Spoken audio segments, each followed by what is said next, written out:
Hey guys, welcome to Badass Reviews at the Movies. Today I'm here to do a review of Mysskin's Psycho. This is a Tamil film that was released a couple of weeks ago. So I will be going into a lot of spoilers in this review. I've given it a gap of about 2 weeks since its release. So I hope you have watched the film um, before listening to this review. Now, Psycho is rated 18 plus worldwide, rated A for adults only in India, because there is quite a lot of graphical violence in it. So please do take note of that if you have not watched it yet. And apart from the fact that the title of the film pays homage to Alfred Hitchcock's Psycho from 1960, um, Mysskin has also given a title card to Hitchcock at the beginning of the film before the movie begins. And you can see a lot of things where Mysskin pays homage to the master director, especially when it comes to his psychological thrillers. But the comparisons end there. Mysskin's Psycho is a totally different story. He is well known for routinely making films that he wants to make, and often he doesn't really care, or it doesn't really matter to him whether the audience, the wide audience, accept it or not. And in this case, what I mean is the B and C centers. Of course, those categories are now actually growing further and further, and he has made a niche market for him for his kind of films. And Mysskin has a dedicated fan following ranging across the age groups as well, A, B, and C centers.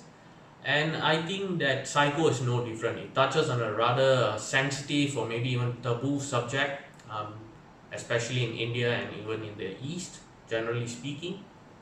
And to speak about the film's premise, it basically is a serial killer story, and we follow a serial killer who is targeting certain victims, and how it plays out towards the end. And we delve further into his mental state and his past. And Mysskin has made the serial killer the main character of the film, because we see what causes him to become what he is, and there is a beginning and end to his character arc. And meanwhile, there is a subplot, small subplot, especially at the beginning of the film, the first half pre-interval portion, where there is a character and his love interest, and these two characters, some will meet the serial killer at one point, and what that forms the rest of the story. Now, Mysskin's dialogues are fantastic, no different than many of his other written works. His essence of the characters that are being portrayed in the film takes a lots of,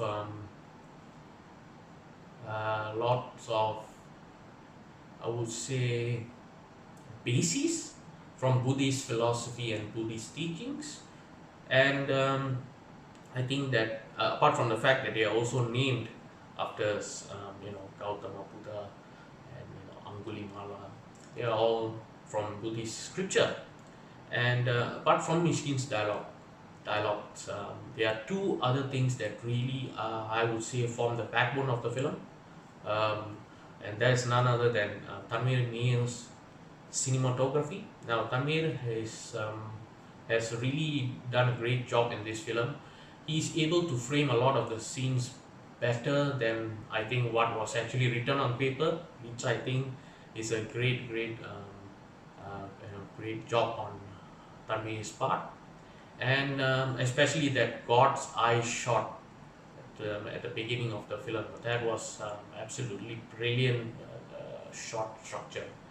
And he is ably assisted, yes, I said ably assisted, by none other than Iseñani Ilayaraja. His background music is top notch in this film.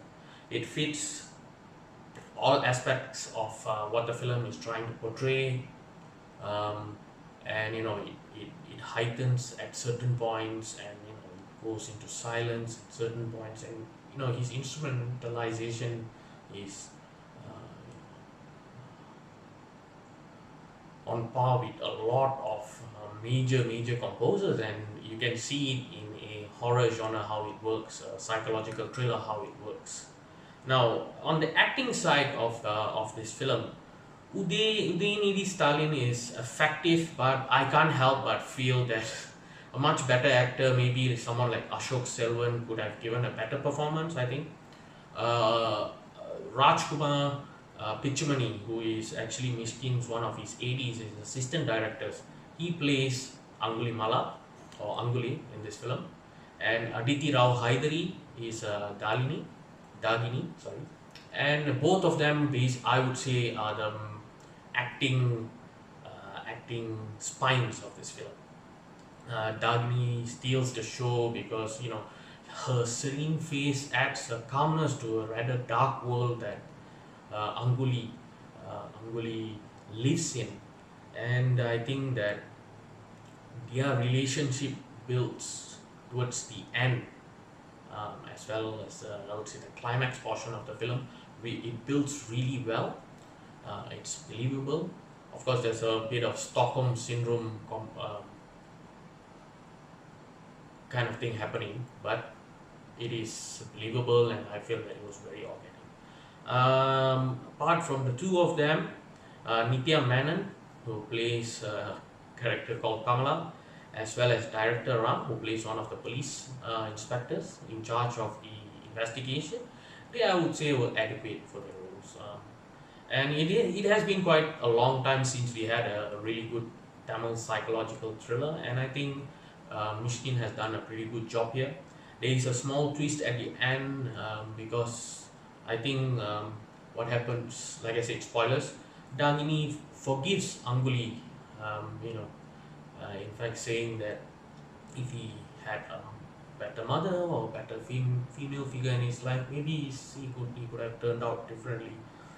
This is of course differing slightly from scripture, where it's Buddha who's the one who brings Anguli Mala to the light.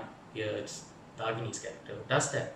It is a subversion of the genre by Mysskin, I feel, who shows that the serial killing psychopath is actually a child who is broken, but instead of reaching towards the light, he moved towards the dark and gave in to his negative tendencies instead. I thought that was really nicely done by Mysskin. It could have been a bit too soapy or sappy, emotive melodrama, but he didn't go for that. I thought it was really believable climax scene. And and at the end, basically, Anguli finally smiles to show that he's at peace, and maybe with a little love, he could have been a different person. And I thought that was really nicely done. It was very subtly done throughout the film, culminating in a big end at the end. And I thought Mysskin did a good job. Overall, I would give the film a 3.25 out of 5. I really hated the romance portion, I have to say, because it just didn't work for me. Their chemistry was so, and I understand why it was there, but it didn't work for me. But the marvelously staged last act, which had a lot of biblical tones in it, as well as the larger politics towards the end of the film, a bit of undertone of message there, saved it for me, really, to be perfectly honest. The romance portion really took me out of the film at the beginning, but it was saved by what Mysskin had intended to do. So in that sense, I would say go out and watch Psycho, Mysskin's Psycho. So this has been a presentation of Badass Reviews at the Movies. Like, share, subscribe, comment, do that thing, but most importantly, keep calm.